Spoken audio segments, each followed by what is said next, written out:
Welcome back to Go With Us, and this is everything you really need to know this week in Pokemon Go, running from the 25th of August all the way until the 2nd of September, which is actually going to be the ending of the Delightful Day season. Up first, we're going to discuss the Sun-Kissed Shores event, which is going to be starting at 10 a.m. on Monday the 21st. This sees the debut of Dondozo in the game. Dondozo is a straight water type Pokemon originally coming from the Paldea region in Generation 9. Dondozo will only be available in 3-star raids, possibly in field research as well, but some other things to mention in this event is that it's going to be 2 times XP for winning raids. That's going to be the main bonus. The wild encounters are going to be Psyduck, Shelder, Marill, Shuckle, Wingull, Tepig, Helioptile, Bale style Oricorio in Europe, Middle East, and Africa, Pom-Pom style Oricorio in the Americas, Howl style Oricorio is going to be in African, Asian, Pacific, and Caribbean islands, and the Sensu style Oricorio is going to be in the Asia Pacific regions. Alongside that, we get Bounce Sweet, Sandy Gas, and Lechonk.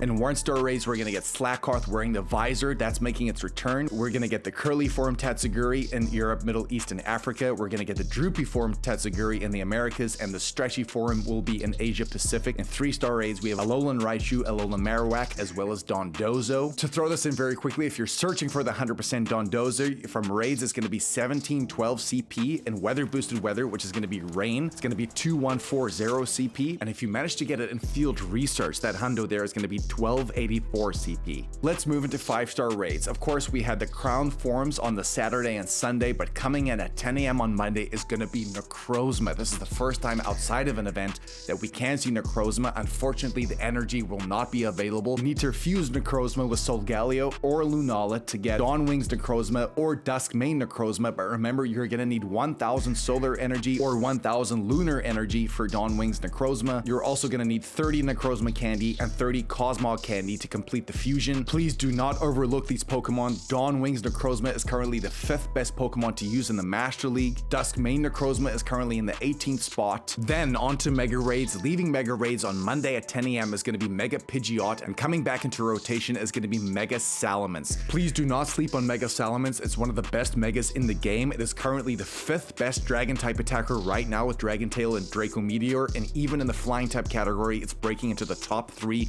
because it recently got access to Fly. It has some amazing base stats, so please make sure to get the energy. It doesn't end there on Monday. Back to our calendar, you can see that the max Monday for this Monday is going to be Chansey from 6 to 7 p.m. local time. If you weren't aware, Dynamax Chansey going into D-Max Blissey is currently the best healer in the game and one of the best tanks that is a D-Max Pokemon. Please do your best to get a hundo or at least a 98, especially with your defense as high as possible. Back to our calendar now, and on Tuesday the 26th, we only have a Spotlight Hour, which is going to be from 6 to 7 p.m. featuring Lechonk. Lechonk right now isn't the most useful Pokemon in the game. The shinies are brilliant going into either the male or female. It's very important to mention as well that in the Great League and Ultra League, the female actually performs best if you look at the current rankings. But the main thing I want you guys to focus on in the Spotlight Hour is actually going to be the bonus, which is going to be 2 times transfer candy. We have just caught a whole bunch of Dynamax as well as G-Max Pokemon over the Max Finale event, on top of the fact that we've raided even more crown forms. If you've traded a lot of these Pokemon already and you have a lot of unwanted or you need extra space in your bag, transfer all these Pokemon to get double the candy, a very, very powerful bonus, especially after such a big event. Moving on to Wednesday the 27th, the only big feature there is going to be the raid hour for Necrozma. We've already discussed the fusions, how good they are, but more specifically why it's so important to get the hundo for Necrozma. But it's a brilliant opportunity in this week as well as in the Spotlight Hour to accumulate as much candy as well as XL candy. The best way to do that is to have a Mega Level 3 Psychic Pokemon evolved. Having a Mega Level 3 Psychic Pokemon is going to really help you yield that candy as well as XL candy because you need both for both forms. Last but not least on raids, only on the weekends in August we get an opportunity to raid Shadow Regirock in 5-star Shadow raids. Moving on to the weekend now, on Saturday the 30th, we have Rookity Calm Day. This is a Calm Day that was voted by the fans or by trainers a couple of months ago, and finally this Calm Day has arrived.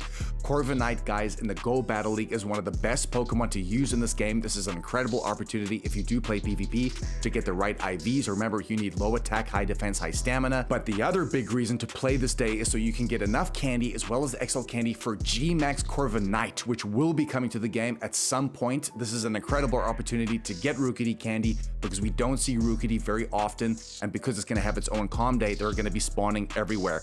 a great calm day for everybody. Then it was only announced a couple days ago as of recording this video that the Mega Raid Day on the Sunday is going to be featuring Mega Gyarados. This Pokemon has been released as a Mega for some time, an extremely underrated Mega for a lot of reasons. Guys, right now in the water type category as a raid attacker is currently the 5th best water type attacker with Waterfall and Hydro Pump. Even as a dark type attacker, it breaks into the top 10 at the 8th spot with Bite and Crunch. But more importantly, in the Mega Master League, this Pokemon is going to be one of the best and has been some of the best Pokemon to use whenever that Mega Master League comes about because of that dark typing it takes on. To back up those rankings, have a look at these base stats. It has a max CP of 5332, which is extremely high, an attack of 292, defense of 247. Both of those are well above average. Guys, Mega Gyarados is extremely powerful. Guys, remember that this Mega Gyarados raid day is in the middle of the Sun-Kissed Shores event, which means we get double XP for every single raid that we complete. Which means instead of getting 10,000 XP as we normally would, with a ticket you would get 15,000. With a lucky edge running, you could get up to 30,000 XP per raid. That is absolutely broken and a huge bonus. These are the things that they stack on top of one another that pro players really take advantage of. Guys, if you want to see the full breakdown of Sun-Kissed Shores, we're going to leave it on our left when we do release this on Sunday night. Appreciate you being here again. You guys are really enjoying these videos. Please smash that like and subscribe button. The channel is growing. I wish I could show you the stats because I think you would get just as excited as we are. Love you guys. Appreciate everything you do for us. Go with us, and we'll catch you in the next one, baby. Shh.